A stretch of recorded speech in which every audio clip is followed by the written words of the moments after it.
O ikaw, Sir, bakit ang tanda mo na hindi ka pa nagkakatrabaho, wala ka pa experience, bulbuling ka na oh? nakulong po kasi ako ng 10 years. Ba't ka nakulong? Masamang tao ka ba? Hindi po ako masamang tao. Pero yung huli po kasing nag-interview sa akin, na comatose, binugbog ko po.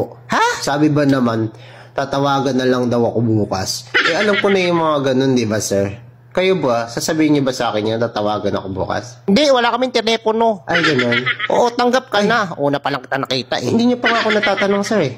Hindi, wala nang tanungan to. Ba't may tanong-tanong? Sir, kala ko mag-interview pa. Wala na, overqualified ka nga eh. Ganun ba? Oo, asikasuhin mo na yung mga requirements mo ha. Balik ka dito, Sige, pasa sir. mo sa akin ha. Requirements ako? Oo, yung mga katulad mo, hindi dapat pinapalampas ng kumpanya yan. Bakit tatawagan-tawagan? Wala kaming telepono dito. Ay, salamat, sir. O, sige Hindi na. naman kayo natatakot niyan. Hindi mukha ka naman mabait. Bakit ako matatakot sa'yo? Ano ka ba? Salamat. Sige, sir. Thank you. Huwag mo Thank kalimutan you. yung mga requirements ha. also. Pasa mo na dito. Ikaw naman talaga, para kang ano.